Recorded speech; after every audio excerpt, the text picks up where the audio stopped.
All right. Hi, everyone. Thanks for joining. I think we're about ready to get started. So my name is Jeremy Silver. I'm a Customer Success Manager here with Salesforce. I'm joined by Shiki Coulter from Thomson Reuters and Blake Markham, who's in our product management group here at Salesforce. And we're going to be talking about Outlook and Lotus Sync today. So this, for some of you, may be the first or only second time you're seeing this today, but I guarantee it won't be the last. Of course, we're obliged to throw up our safe harbor statement because we are going to be talking about some forward-looking product statements. So, of course, that's available on our website if anyone wants to read it in full. So here's the agenda that we have planned today. It's pretty tight. We do have a lot to cover, hopefully some exciting stuff. The first piece is we're going to talk a little bit about best practices for using the Outlook and Lotus Connect product. I'm going to talk a little bit about some of that. And then Shiki's going to come up and speak about Thomson Reuters and how they've deployed Outlook Connect and some of the lessons learned from her deployment. Next, Blake is going to come up and talk about our product roadmap, as well as some recent enhancements that we're pretty excited about with the product.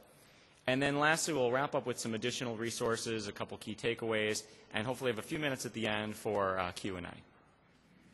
So with that, let's go ahead and get started. Okay, so again, I'm a Customer Success Manager here at Salesforce. And so we are not going to really dig too deeply today into what the capabilities of the product are. Hopefully most of the folks in this room have some level of idea. Just as a quick review, I wanted to go over what the key capabilities are. You can certainly read more on the online help and training for anyone who's not familiar with how the product actually works. But from a high level, Outlook and Lotus Connect allow you to synchronize your contacts, your events, your tasks with Salesforce. They allow you to add emails to Salesforce as either activities or cases. You can associate those emails or events or tasks with related items, so things like accounts, opportunities, contacts. And lastly, you have access to your Salesforce address book. So your contacts from Salesforce can be available inside Outlook or Lotus when you're sending an email or doing a task inside there. So let's just talk a little bit about some best practices around using Outlook or Lotus Connect. And the way that I've broken this out is into three sections. The first is kind of planning and design.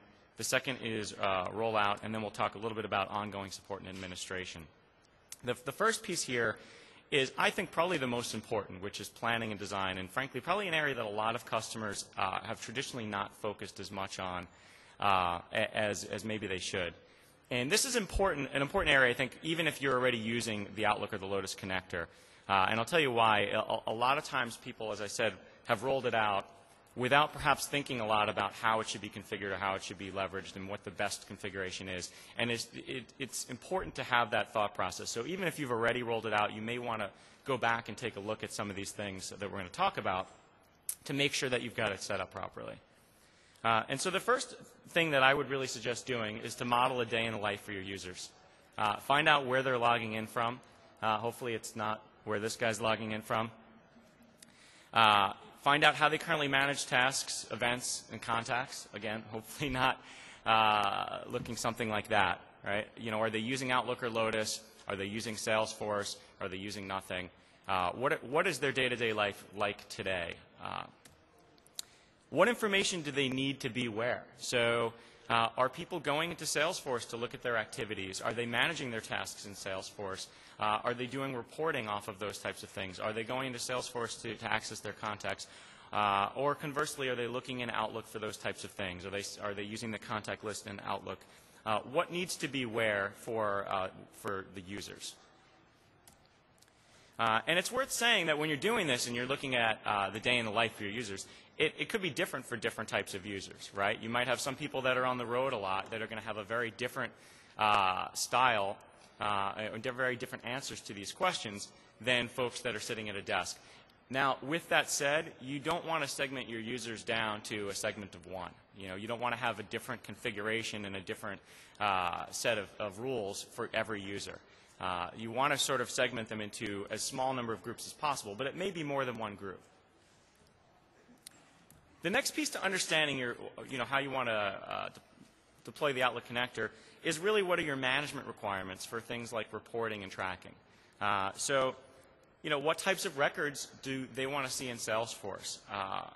What type of activities do they want to see things associated with? So it's one thing that I'm syncing up my events and tasks, but should they be associated with an opportunity? Should they be associated with a contact? Where do I want to see that? Where am I going to run my reports off of as a sales manager? And I'm going to need that data to be. What are the most important fields to track for those? Are the standard fields sufficient, or do you need to add additional fields that you might need to map from Outlook or Lotus into Salesforce? So what are the types of fields that you're going to need to make that be valuable from a management perspective? What are the needs for timeliness of entry? This will help drive how often you synchronize. So is management running reports on a daily basis on activities, or a weekly basis, or a monthly basis? Those types of things will drive the configuration of the tool. So let's talk a little bit about the different synchronization options for Outlook Connect and some of the thought process around how you want to define your requirements for that. So hopefully most folks are aware we have kind of 3 high-level synchronization options. They're synchronized with Salesforce, export to Salesforce, which you can do with or without overwrites. We'll talk about that in a minute. And then there's import from Salesforce. So taking data that's in Salesforce, bringing it down to Outlook or Lotus, as opposed to the export to, which is going up. Synchronize is really the bidirectional. That's kind of the holy grail in most cases. But as we can see here, it's not always what's most common. So let's just talk through. I thought this chart here might be a little helpful to kind of talk through what folks do with synchronization for events, tasks, and contacts. And what I think is worth pointing out is there's kind of a couple key questions to have in mind when you're thinking about how you want to synchronize things. Really the key questions in my view, and there's many that come into play, some of the things that we talked about before, but really where are users entering the information today? And will there be more than one person editing that particular piece of information? Obviously, if you're entering something in Outlook or Lotus and only entering it there, then you can't have multiple people editing that. If I have a task in my Outlook, no one else is going to be able to edit that task except me. So you need bidirectional sync, or at least synchronization coming from Salesforce back down to Outlook if you're going to allow people to make multiple users to edit that task or event. And so for events, what we see is most often folks that are synchronizing events are doing it bidirectionally. There's a lot of benefits to that because you have the benefits of using your Outlook or Lotus calendar to see people's availability, notwithstanding the cloud scheduling stuff that we all saw this morning, which may in the future change the game. But nowadays, most of us go into Outlook or Lotus. We want to see people's availability. We want to schedule meetings from inside there. At the same time, we want to be able to add additional attendees inside Salesforce. We want to be able to go make changes to that inside Salesforce. And there's frankly little harm in doing that bidirectional sync between the two to make sure that any changes in one area are propagated in the other. Occasionally, people will do only one directional. If, for example, you're only doing sales meetings, your sales team doesn't do any internal meetings, they don't have a lot of internal participants in those meetings, then maybe you don't care about the scheduling in Outlook or Lotus because you're not going to see the availability of folks outside your company. And maybe you want to force your users to do everything in Salesforce and have it go down. We've seen that with some people, but generally we see bidirectional. For tasks, again, we also see generally bidirectional sync. It's pretty uncommon to have people do entering only tasks in Salesforce and then syncing down. Sometimes we'll see it go the other direction if you have a lot of users that are used to adding tasks in Outlook or Lotus and people are not really using the tasks in Salesforce other than for reporting purposes. But again, little harm in doing bidirectional sync there. Lastly, for contacts, the most common approach is actually to do an import from Salesforce. And the reason for that is because a lot of people like to make Salesforce the single point of entry. Because you can often have many people editing a contact record, it can get a little bit risky if you start having people editing it in Outlook or Lotus and then editing it in Salesforce. You can end up with conflicts, you can end up with duplicates. And so a lot of customers have chosen to go the route of saying all of your contacts should be entered in Salesforce, edited in Salesforce, and we'll do a one-directional sync so that when I'm in Outlook or Lotus, or even when I'm on the road and I'm looking at my BlackBerry, my contacts that are in Outlook are going to have all of these people that are from Salesforce. All right. So emails are synchronized a little bit differently. As most folks know, it's not really a automatic synchronization using those three settings we just talked about, but rather done through the Add Email button, which we're going to talk a little bit more about. But there's a couple things that you want to think about when you're planning to do emails, to bring emails up to Salesforce. And really, it's around your attachments. So you can choose to upload attachments to Salesforce, but obviously they do go against your space limitations. And you probably want to think about what your strategy is for that. Most customers will say, we want attachments, but maybe we don't want all attachments. Maybe we want to tell people, for example, if there's multiple versions of the same attachment, maybe we don't need to do it. Or certain types of attachments we want, certain types we don't. So you'll probably want to think about that and define a strategy that you can communicate out to your users.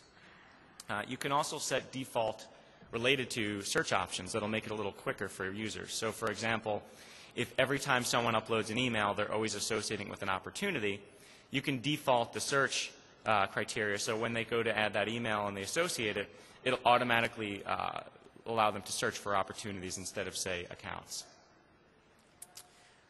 There's the show item after adding email option, which can be a handy option to enable for users if you want to encourage them to go in and actually change something about that activity after it's been uploaded to Salesforce. So a common use case I've seen here is sometimes people will upload emails to Salesforce and they have an activity type field that they want to track. And that's not a field in their Outlook or Lotus implementation. So what they tell users is, click the Add Email button. We'll enable this show item after adding email option. And then once you click Add Email and you associate it, it's going to bring it up inside Salesforce. You can see the activity, and then as part of your process, you should then set the type and say this is a, an email about an opportunity, or this is an email about an executive meeting, or whatever the type of activity might be. And lastly, there's a feature that's not that well known called Email to Salesforce. If your needs are just around simple email synchronization, you might want to consider that feature. And we're not going to go into great depth on it today. You can read about it in the online help. Suffice to say, it's a way of automatically associating emails to a set of objects. And so the way email to Salesforce works, you can kind of see it in the screenshot here, is you basically set up a special email address that you can carbon copy or blind copy on your email. And on the server side, we automatically look at the email address that's in the to for that email or the CC for that email and figure out who that is and then associate the email as an activity to their contact record, or it can be to their account record or their opportunity record. So it gives you some flexibility to sort of automatically associate emails. And Blake, when he gets up, is going to talk a little bit more about how we're taking this email to Salesforce feature to a new level and kind of leveraging that same functionality in something that we recently came out with in a pilot. So a couple other considerations when you're planning for your Outlook or Lotus deployment. Consider restricting the use cases for the initial rollout. You don't have to sync everything at first. You might want to focus on what's most important to your users. Again, I said this before, you want to make sure that your settings and what you're syncing and how it's set up doesn't vary for every user. This is a critical point, and we're going to talk a little bit more about this when we talk about rolling the tool out. But you really want to sort of define what the configuration is by user groups. It might vary by their role or their profile, but it shouldn't vary by user. I'm of the belief that less often synchronizations, going with the less frequent option is usually sufficient. It's less obtrusive for users. And frankly, every 8 hours is usually often enough. If you've got a reason to do it more often, then certainly do that. But just a recommendation around that. I think I mentioned before that you can map custom fields in Outlook or Lotus. So if you want to add custom fields to Outlook or Lotus, you can map them to Salesforce to get additional information. The with overwrites option for synchronizing is something that we generally recommend to use. So I mentioned before, you can synchronize, you can do import to Salesforce or export from Salesforce. I got those backwards. With or without overwrites. Generally, we recommend people do with overwrites because it avoids confusion and conflicts. So if you've got sophisticated users who understand how to manage conflicts and are comfortable walking through conflicts or dealing with duplicates, then you might not want to do that. But generally, we just say go ahead and do with overwrites, and it'll overwrite. It'll just eliminate some confusion. There's an option, always mark for sync. We generally recommend avoiding that. It does not allow you to associate objects with or items with other objects. So for example, if I always mark tasks for sync, every task is going to go up there, but it won't be associated with an opportunity record or something else. And there's some other limitations of that as well. So generally, it's not something that most customers use. When you're going ahead and setting up conflict resolution, usually the default settings are sufficient. So let me go ahead and talk a little bit about rolling out the Outlook and Lotus connector. So the first thing is you've spent all this time talking about or deciding how you're going to configure it. Make sure you document it. It's worth pointing this out. A lot of folks will go out and just kind of set it up, or they'll give it to users, and they don't have a clear idea of how it's configured for those users. And it's really important, particularly when you're dealing with something that's installed software, as this is, that you understand how it's set up for all those users, because you can't, frankly, go to their machine unless you physically walk over to it and find out how it's set up for them, or unless you lock down the configurations, and we'll talk about that in a second. But documenting how it's configured will help your support staff, it'll help training staff, and really help everyone understand not only how it's configured, but why you did that. As I just mentioned, one of the things that we strongly recommend is that you lock down the configuration. So for those who don't know, this is an option that you can use. If you go to the help and training, you can look for the advanced admin tip sheet that'll tell you how to do this. But there's something called a dictionary.xml file that allows you to predetermine what the configuration for the Outlook or Lotus Connect will be, so that when it's installed, the settings are pre-configured for users and can actually be locked down, so that you don't have users going and changing the settings on their own, or deciding, hey, I don't want to sync this, I do want to sync that, I want to change the direction. This is really, really important, and something that's often overlooked, because one of the advantages to Salesforce.com, normal Salesforce.com, is that you configure everything in the cloud, and your users just go and log in, and you can see how everything is configured. They don't necessarily, you'll have a lot more consistency across your users.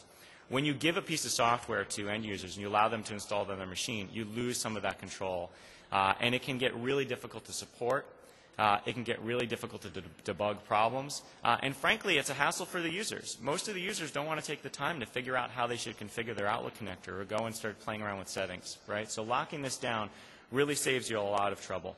And again, you might need more than one configuration file if you've got different sets of users, but you don't want to have 10 or 20 configuration files. You want to try and keep it to a manageable number. When you're rolling out from a testing perspective, it's always a good idea, just like with any software deployment. You really want to think about this as a standard software deployment.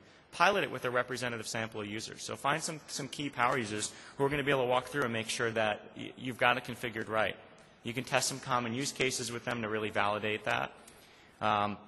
Understand what's working for them, what's not. Kind of document what the benefits of the tool are.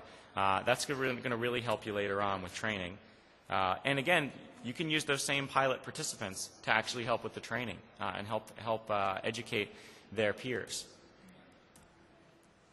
Train on use cases. This is another big one that I've seen a lot of people fail on. There's some online training out there, or I know folks have gone and done training, but it's very functionality based. We really recommend for something like this that you do use case based training. You're dealing with salespeople who are generally not the type of people who like to play around with technology and figure out how to use it. They're very focused on selling, which is frankly what they should be doing. And you want to make sure that if you're going to try and get them to alter how they do their day-to-day job, that you put it in the terms they can understand. This is how you log a sales call.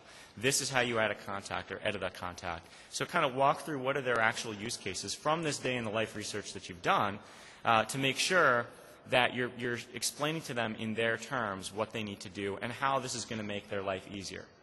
What are the benefits? This is going to help you avoid double entry.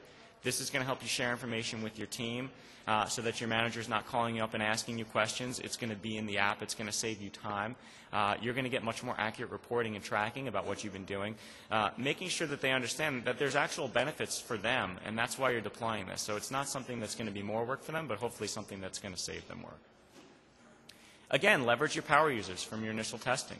When you've got people training people that are their peers, people that they respect, leaders from their group, it's going to be a lot more powerful than having a trainer show them. Of course, cheat sheets and handouts are always good. Again, sort of going back to what are the typical things that you're going to do in your day-to-day life. Here's how to do them. And lastly, just like anything else in Salesforce, you can use reports to track adoption, and you can reward users for going and using the Outlook or Lotus connector properly. Are people uploading their activities to Outlook or Lotus? Are they uploading the right types of activities? Are they following your instructions? Track that in the app and reward your top users for doing so. Lastly, let's talk a little bit about ongoing support and administration. So specifically debugging problems. If you do have problems with the Outlook or Lotus connector, like anything else in Salesforce, we have online help. It's a good place to start with an issue.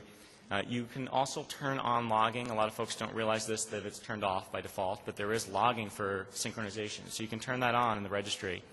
The online help tells you how to do it, and that'll help you understand a little bit more about what's going on. If you do have an issue, one of the key things is to understand whether it's isolated to a specific scenario, whether it's a specific computer, a specific configuration, a single object. And again, this comes back to, I think, one of the key differences between the Outlook and Lotus connector and the rest of Salesforce. When you're dealing with something that's an installable piece of software, it's something that a lot of us are perhaps not as used to. When we're dealing with normal Salesforce on a day-to-day basis, you have the situation where you can have computer-specific issues. You have a situation where you can have users, if you don't lock it down, with very specific configurations, right? They could be on different versions. All those things can lead to unique situations that could cause problems.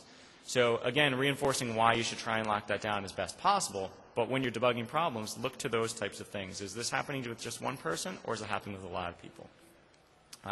And similarly with objects, is it happening with just task synchronization, just contact synchronization, or is it happening across all of them? I can't say this enough. Locking down the configuration with the dictionary.xml will save a lot of headaches. Testing with the latest version is always important too. Again, with installable software, the onus is on either you or the end user to make sure they're on the latest version. So unlike normal Salesforce where the upgrades just happen, they don't just happen with the Outlook connector. And when we go and debug problems with customers, 9 times out of 10 we'll realize that they're on a much older version, and the bug that they're experiencing or the problem they're experiencing has been fixed in a more recent version. More importantly, or just as importantly, a lot of times we'll realize that a company might have 100 users and they've got 5 different versions across those 100 users. So getting everyone on the same version, the latest version, is really going to help debugging those issues. And to that point, upgrading, we've added a lot of new features. Blake's going to talk about some of them in a minute. We've improved the performance significantly. We've fixed a lot of bugs. So it's always, the best place to start is to get to the latest version and stay there. Try and, build an upgrade plan so that you can stay current. You may need to actually schedule some IT time for this. You may need to have their involvement. If you're using the dictionary.xml or if you're packaging it up and pushing it out, a lot of folks do an MSI package and push it out from their IT department, which is a great way to make sure that users have the latest version without having to ask them to do it. But that requires some IT involvement. So it's something you need to plan for with each release cycle to say, okay, Salesforce might be managing the upgrade to Winter 10 for our Salesforce instance, but we need to do something to get our users up to the latest Outlook or Lotus version. If you're not using the dictionary.xml file, there is an automatic upgrade feature, so you can enable that for users, or at least notify them so that you kind of encourage people to upgrade. And so with that, that's it for the best practices section. I'm now going to hand it over to Shiki Coulter, who's going to talk a little bit about Thomson Reuters and what she's done there in deploying the Outlook and Lotus connector. Thank you, Jeremy.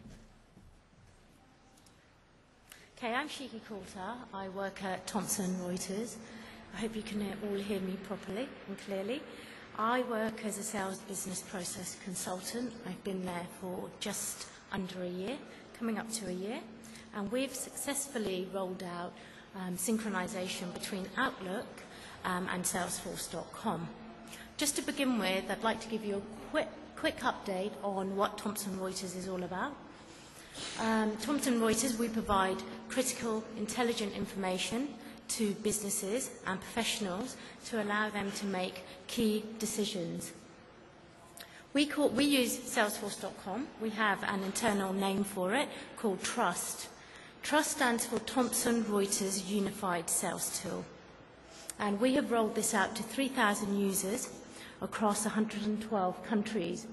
And it's actually, we call it Connect for Outlook. It's given our Salesforce a platform to enter and manage their tasks and events from Outlook. It's something that they always wanted to do. So now they can be in Outlook and use the features that this product offers and synchronize their tasks and their key events into Trust.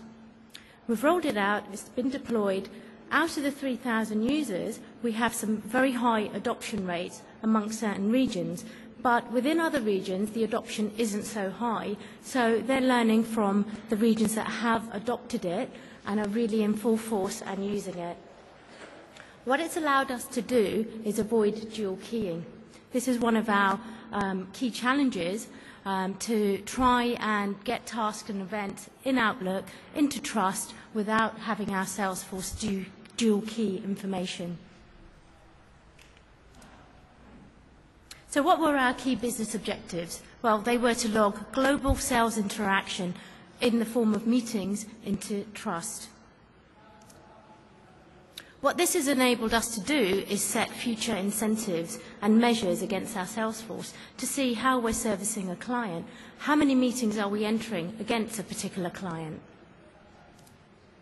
We can also now, if there's the odd account that's not being serviced, we can run reports in the form of dashboards to say, is there any account that's slipping through the net that we haven't contacted in the past 1 month, 2 months, or 3 months, depending on whatever sales targets have been set. And once again, it eliminates the need for double entry. So what were my project objectives? I ran the project at Thomson Reuters to roll this out and deploy it. Well, it was to implement a low-risk implementation. Some of you may be thinking, what do I mean by low risk? For us, low risk was we weren't ready for bidirectional synchronization.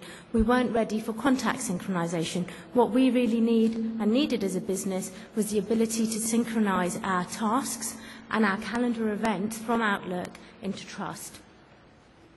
And that was using one-way synchronization. And we used a phased approach, meaning we delivered the core functionality in phase 1. Anything that was nice to have or overly complex, we parked for future phases. So this ensured that our Salesforce had the functionality at their fingertips that they needed. And we provided functionality that could be enhanced and built upon in future phases. So what were the business benefits? What were the business looking for? Well, they wanted to report on client activity, and they wanted to evaluate the effort that sales were investing against an account, sales were investing against opportunities. And it's allowed us to build a history of client interactions so that when we have an account manager is someone that manages the account, the client account. When that account manager moves or a new account manager is assigned, they have this wealth of events and tasks already logged within Trust, so they're already up to speed in terms of what that client's up to. And it's allowed sales globally to enter tasks and events from their Outlook into Trust through the synchronization. So what was my approach? Some of you will be familiar with this. It involved planning, requirements, capturing requirements, doing the design and build, and then the testing, UAT, user acceptance testing, making sure they accept the system prior to doing a phased deployment. So what did planning involve? It involved coming up with a project plan, timelines, tasks, what resources do I need in order to deliver this? It involved having a pilot program. This was a set of pilot users from the different regions who formed the pilot group, who were going to be the champions within the business to get the users, the front office sales staff up and running. So we had a kick-off meeting, presented the project plan, agreed the timelines, and agreed their tasks that they will be responsible for delivering this. And therefore, a series of pilot user sessions took place. I used a set of templates, spreadsheets, to record the requirement. This was really helpful in that it provided global transparency to the different regions, because this was truly a global project. Everybody could see the global requirements that had been raised. And if there was any ambiguity, any conflicts, they could be resolved up front. These were then formalised into a requirement specification, a Word document, which we're probably all familiar with. And obviously, with any project, we maintained an issues and risk log so that we could manage the project. So requirements, I had 3 iterations of the requirements phase, but there can be more. The first iteration involved exploring the vanilla functionality out of the box. Connect for Outlook, the synchronization, offers a wealth of features, so we explored the entire vanilla functionality with the pilot user group and mapped their requirement to this functionality. Iteration 2 then meant the users have specified their world. They want the entire world, but we know that's not always true, so we had to slim down those requirements. How did we do that? Well, basically, we went through every single requirement and said, which one's your must requirement? Which is critical? What do we really need to deliver?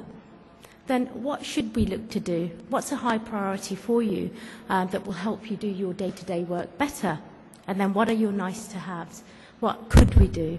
What could we park for future phases in case we ran out of time? So we slimmed down the requirements to the exact user requirements that they needed. And then finally, iteration 3, which followed a week or 2 later, was to sign off their requirements. We then moved on to the design and build phase. And this involved mapping the requirements to the test environment. You're probably all familiar with TF Sandbox. That was an environment, a test environment we had set up. And we then mapped the requirements to this environment. And then UAT, user acceptance testing, commenced against business use cases. We then gathered their feedback. There were several cycles of UAT, 2 to 3 cycles, and tweaked the final design based on their feedback. And the requirement specification document was then updated. We signed all of this off to say, this is what we will be releasing in production. We've confirmed and validated the requirements, we've confirmed and validated the design, and now we're ready to package it. So we packaged it for production. And we have something in Thomson Reuters which we call Fitness for Launch. Fitness for Launch is a global meeting with the pilot group and the technology department to say, what day should we look to deploy this? I have an idea for the deployment date, but it's just agreeing with everyone that they're ready to go on this particular date or dates. So moving on to the deployment phase, I do the global communications, the global training. I would send out a mass email to all of the users, and this functionality is available within salesforce.com. So I use this existing functionality to send out a mass email to 3,000 users telling them that this functionality is coming, what they need to do to prepare, who they need to contact if they run into problems, how it will be deployed to their desktops. And I have access to regional business operations teams. I'm part of the global team, but regionally, there's business operations teams that are responsible for rolling this out to their user base. So they would do their regional communications and their regional training to make sure that the users, the front office sales users, adopt this functionality. We also have tip sheets, a series of tip sheets that are prepared by training. This tells them how to log in for the first time, what are the frequently used features that they will be using on a day-to-day basis. For example, add email, send an ad, manual synchronization, which they're able to do. There's a series of WebEx sessions which I run, and that's really to get the different regions using the system. So they'll join a WebEx session, and I'll go through a series of training steps based on their use cases, real scenarios that they have, and run through the system so that they adopt it. And there's a communications piece that's run by our communications department and provide links to any materials that they may need. So I did face challenges on this project. There were challenges, like there are with any project, and I'd like to share those. One of the challenges I had was bringing the users up to speed at the same time. There's 3,000 I was deploying to. I needed to bring them up to speed at the same time so the adoption was there. So I had the choice of either deploying this via an email, sending an email to them with the software within the body of the email, and they clicked and self-installed it. I know that they would have done this at their own leisure. Some would have adopted it early, some would have done this later. So instead of doing that, it was pushed out. The software was pushed out to their desktops. And then the other challenge I had was coordinating on rollout days for the different global regions. Some wanted to go at the beginning of the month, some wanted to be rolled out, deployed to at the middle of the month, and others wanted to be deployed to at the end of the month and some in 2 months' time. Reason being they had differing business priorities and other projects that they had to look at. So that was one of the challenges, but we overcame that. And obviously user adoption, which I raised earlier. Some areas have very high user adoption. They're really floating and flying with this, whereas there's other regions that the adoption has been slower. So to overcome this challenge, I created some internal competition, saying, do you know, that region has really adopted it. Maybe we can learn from them. Rather than reinvent the wheel and get you to start doing the user adoption, let's see what they're doing. How have they managed to make this work? So created that internal competition, got the different business areas talking to each other, and now the adoption in those areas is also improving. So what were the results? What were the benefits? Well, I've now given the sales force, the frontline sales force, a platform to manage their tasks and events. Business are now beginning to set targets against sales, against the different regions, against the different teams, to see how many events and tasks they are assigning against a particular client. We're now beginning to get an insight into the amount of effort that we have invested in opportunities. We've never had the ability to do that before, and that's something that we really, really needed to get, and we now have that, which is great. And it's removed one of our adoption challenges, which was, I don't log tasks and events in the system in Trust because I have to dual key. I want my Outlook to synchronize directly to that and vice versa. We can now do that. And that's it from me pretty much. I hope you all found that helpful, and if there's any questions you have, I'll address them after my colleague Blake finishes.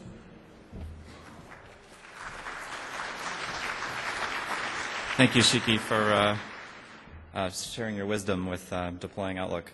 So I wanted to just give you a quick update. First of all, my name is Blake Markham. I'm a senior product manager at Salesforce.com responsible for Outlook and Lotus Notes integrations.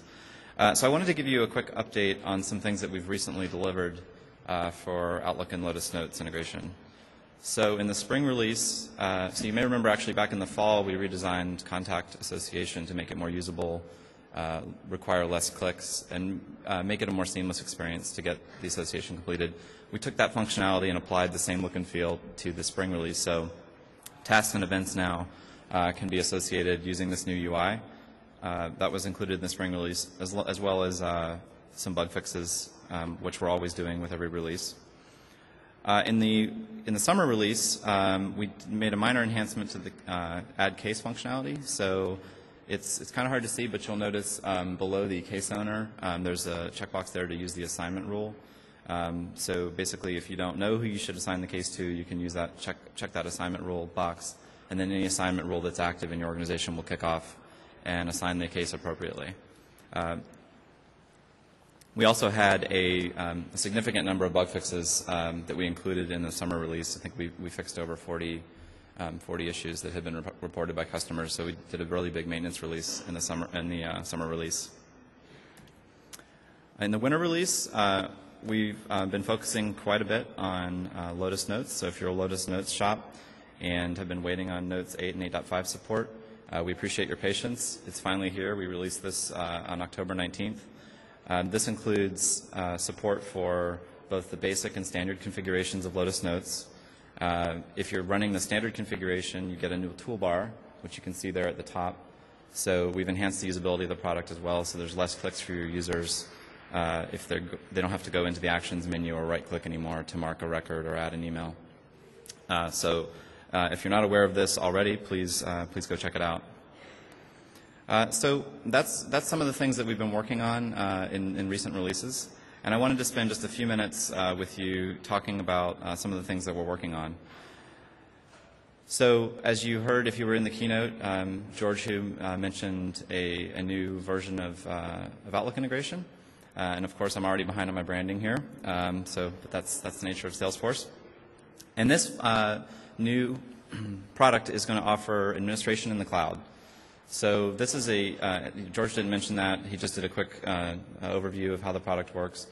But I know for all of you, the administrators in the room, a lot of the challenges that Jeremy and Shiki alluded to with rolling out software, we've recognized that those are challenges for you, and we know that we need to provide a better model for getting this software configured and out into the hands of your users. So I'll be giving you a little demo of how administration in the cloud works, and we think you'll find that really interesting. We're also moving towards a single-click email model, email logging model. So shifting a lot of the functionality to the server, investing in the Salesforce Sales Cloud, and investing less in the client, making the client more lightweight, and making it really easy for the user to get an email into Salesforce so that they spend less time adding emails and more time doing their job. And finally, with synchronization, we know that synchronization today is pretty flexible, but we also know that it can slow you down and it can interrupt your work. So we're working on ways to improve synchronization and move it out of Outlook and Notes and move it into the system tray. So with that, I want to do a quick demo of administration in the cloud.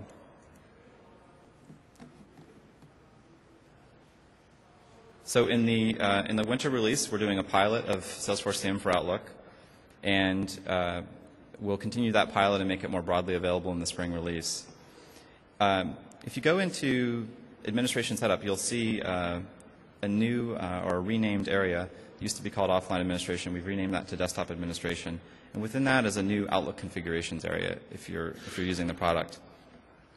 And from there, you can define basically all of the configuration that your users are going to need to use the product. So it's all centrally managed. So let's just walk through how this works. So the first step, of course, is giving the record a name and activating it. If you're ready to activate it, you can add users and profiles to the configuration. Once you've assigned who's going to actually use this, then you dig into what they're going to be able to do. And obviously, that's all about how it's going to integrate. So we call those data settings. So whether add email is active, how they're going to synchronize contacts, what direction they're going to synchronize them, how conflict behavior should be handled, how fields should be mapped, the ability to map custom fields, both from Salesforce as well as to Outlook custom fields. Additionally, some more obscure settings that most organizations may not need, but nonetheless, the ability to add advanced settings. For example, timeouts if your IT department or networking engineers require certain networking settings to facilitate communication, dealing with log file sizes. Basically, everything that you have to do today within the using our XML file and software-based kind of deployment model is all moving into Salesforce Setup. Once you've defined your settings, the next step is actually to define what data the users get.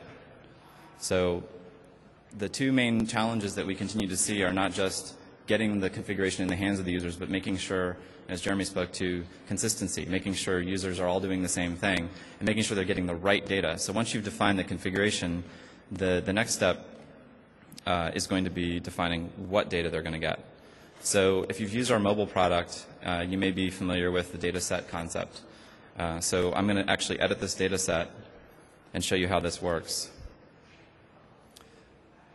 So this is a slightly different view than the way the mobile data set editor works, but it's the same concept. The focus here is really on contacts because that's the area where users typically find that they get more contacts that they need or they get the wrong contacts. And ultimately it can be too much to deal with, both for the synchronization process itself and just for the user dealing with data in Outlook that doesn't need to be there. So this contact editor allows you, or contact data set editor allows you to choose the scope of your data. So do I want to see contacts that I own? Do I want to see users' teams records? So contacts related to everybody that's in my org hierarchy.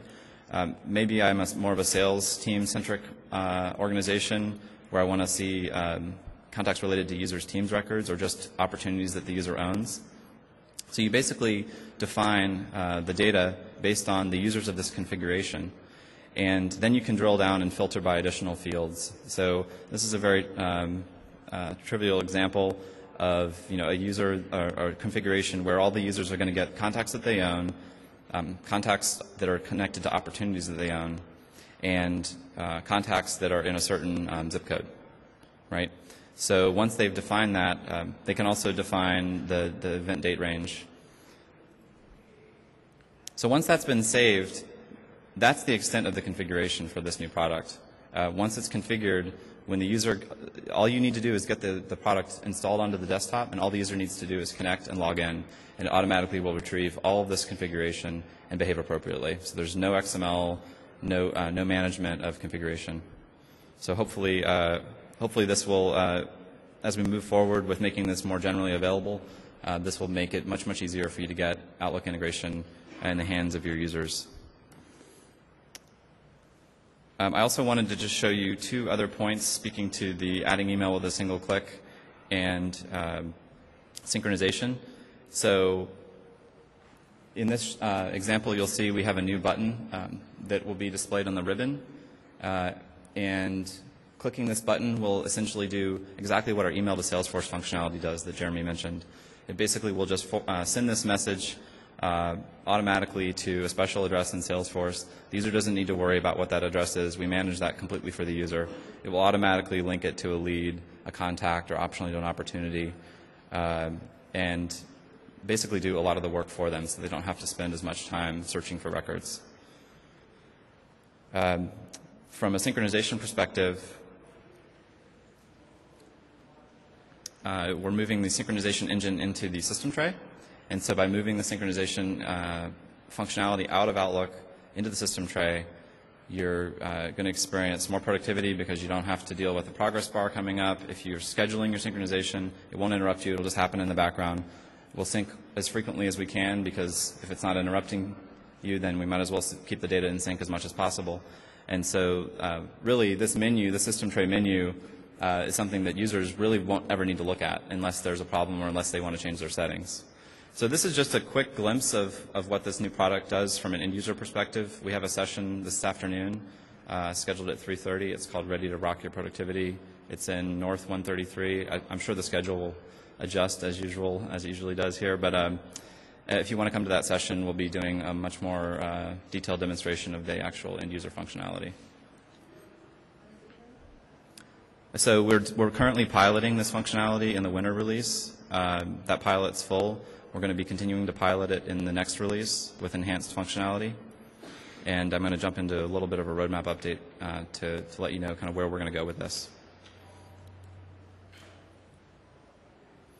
So with respect to contacts, once we get the right contact syncing for you and we get the right amount of data synchronizing down to Outlook, then the next step is to look at syncing person accounts bidirectionally. So if you model a B2I relationship in Salesforce and you're using the B2I functionality, we'll support syncing bidirectional person accounts.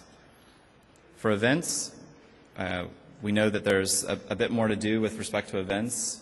We're looking to add reminder time synchronization, which actually the pilot functionality includes already, all-day event sync, multi-day event sync, true recurring event support. I call that out as true because today we support recurring event sync, but we actually break them into individual events. So actually correctly syncing them based on the new Salesforce recurring event data model. And then synchronizing the actual attendees of events. So as you may be familiar, when you're synchronizing your events today, you synchronize the data from Outlook into Salesforce. If there's a bunch of people on that invite, the invitees don't show up in Salesforce. So we recognize that that's a challenge for users, and it causes them to have to bounce back and forth between the two applications more often than they'd like. So we're looking at adding that. And then, of course, adding task synchronization into this new product. From an email logging perspective, we think that single-click email logging is a huge step forward, but we think that there's even further that we can go. And one step beyond single-click is automatic email logging. So for organizations that really want to see the majority of their communications in Salesforce.com, we're looking to add email logging functionality that allows you to basically turn on an option for a certain configuration where all of their messages will be logged. Now, once they're logged, there'll be enhanced association logic to figure out where the messages should be attached, as well as remember decisions that the user makes about maybe perhaps ignoring a certain domain or maybe ignoring your golfing buddy or your mom or your brother, emails that you don't want in Salesforce.com. And so we think that this is going to kind of take email logging and productivity to the next step by providing an automated way to get emails into the system for organizations that want it. If you don't want it, you can continue to do a single click. From an administration perspective, we talked about filtering contacts, accounts, opportunities, and we'll also be adding custom object support. So for many of you, you have contacts linked to custom objects that you're using for custom business processes, and we know that today there's no way for you to get those contacts into Outlook, and wouldn't it be great if you could include that as part of your data set? So that's something that we're looking to add within the data set editor that I showed you. Filtering events and tasks by custom date ranges. I showed you the event date range very briefly. Once we add task support, we'll add the same functionality for tasks. Mapping pick list values. So today, we map pick list values for you, but we don't let you customize them. So if you customize a pick list value in Salesforce and you want to change the way that maps to Outlook, there's not a good way to do that today. And so we're adding the functionality within the field mapping editor that I showed you to support mapping pick list values. And of course, that administration model that I showed you, once you've configured that for the user, then the user gets a view of that configuration that's a little friendlier for them to read, but ultimately will allow them to edit and customize the settings to their liking if you as an administrator want them to. So we talked about how important locking down configurations are, and for the most part it is, but there may be certain things that you're going to give them a little bit of freedom to make decisions about and trust that that won't cause problems. So you can extend certain permissions to certain pieces of functionality for the users to change. And finally, single sign-on support. So we support single sign-on today, but it requires some custom development or third-party software for the customer to implement. The way that we're planning to support single sign-on is through a token-based authentication mechanism, similar to how a client from Facebook or a client from Twitter might authenticate with the system. We're building functionality into the platform to support token-based authentication, and this avoids storing usernames and passwords locally, which obviously improves security, also gets you around the problem of having to deal with the API security token and password resets. We know those are painful to deal with. So we're going to be adding a much more robust way to authenticate with Salesforce.com. So that's what I had for you today. Hopefully some of that looks a little interesting and is exciting to see that we're investing in this area and continuing to innovate. Like I said, there's a session this afternoon. If you want to come to that, please do. If you have any questions, I'll be around after the session, and I'll hand it back over to Jeremy.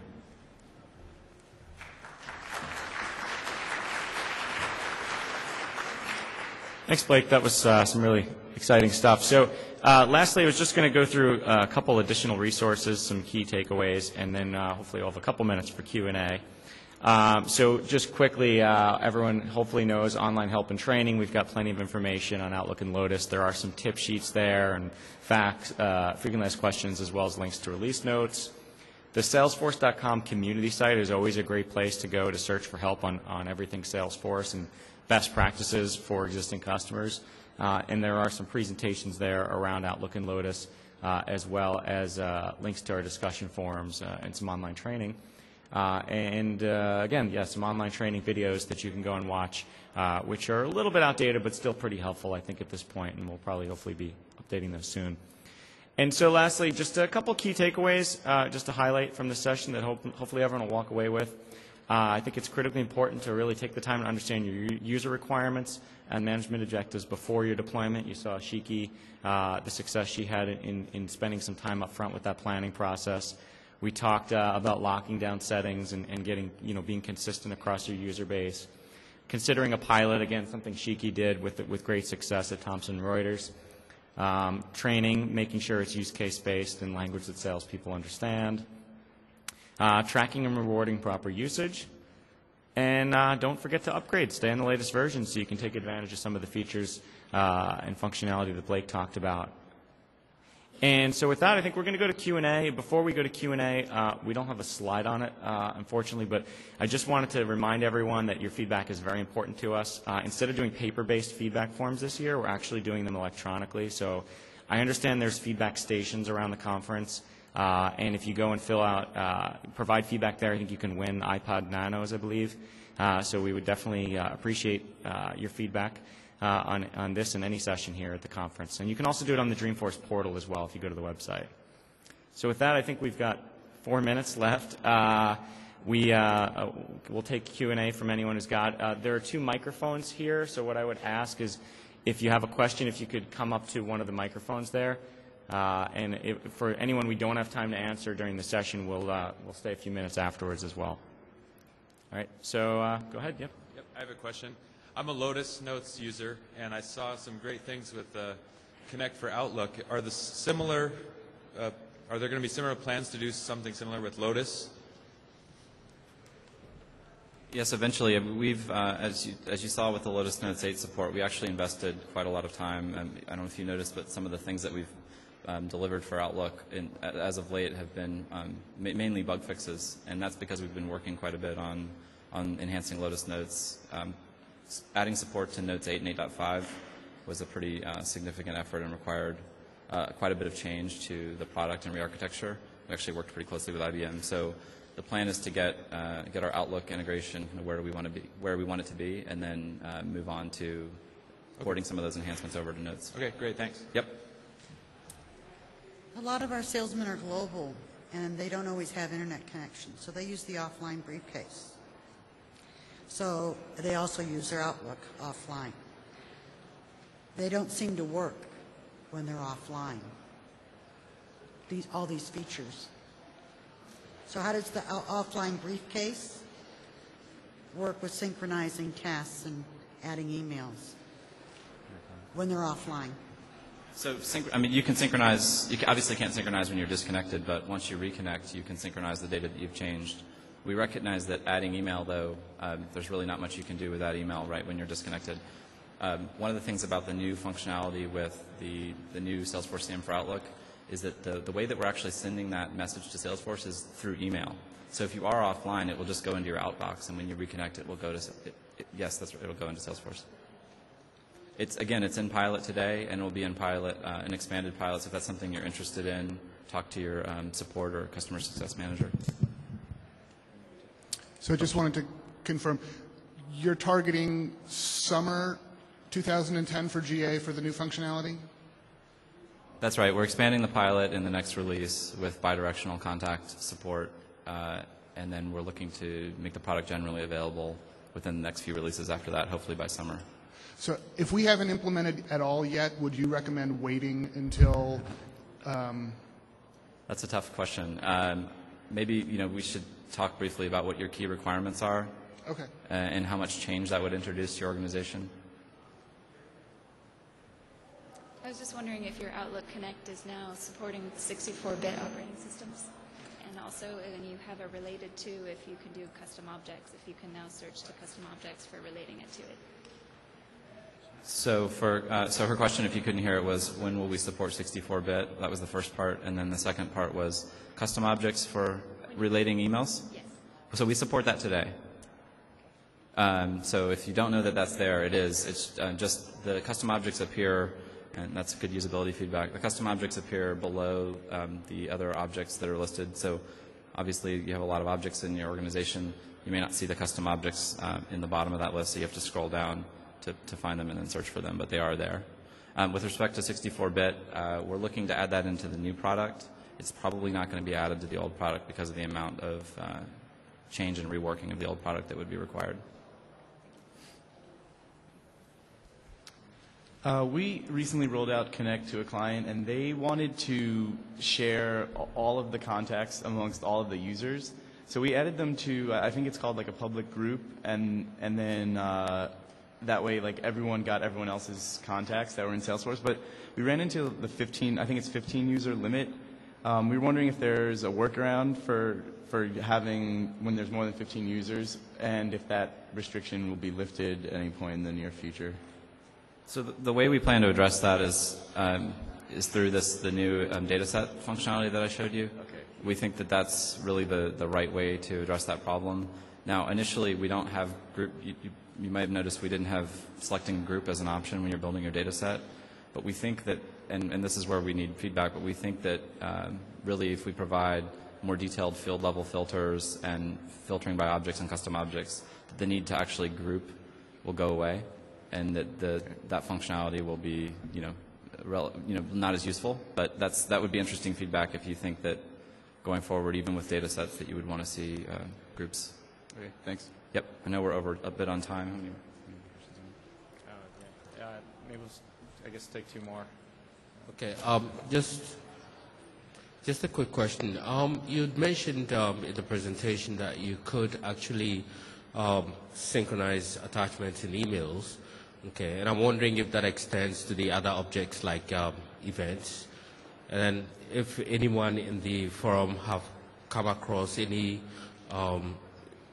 requirements that the current sync does not handle, and if there's any knowledge that can be shared with that. Why don't we you want to talk to, can we talk offline maybe, Sure. and because I think we're getting some other people coming in and we want to wrap up. Yeah, we'll talk to you in just a take both second. of you offline. I have two really quick questions. The first one is you mentioned the enhanced functionality for Outlook would be available possibly summer 2010. What about for Lotus Notes? What's your approximate timing on that? It's probably more than a year out. I don't know that I have a time frame that I can give right now. That's good enough. Just an Okay. idea is good. And the other question I have is currently with the functionality you can add the attachments. Is that going to be available with the new functionality as well? I'll come talk to you about that. Okay. Thanks to everyone for attending. We really appreciate you coming to the session. Again, please give us feedback from the feedback stations throughout the conference. And thanks again.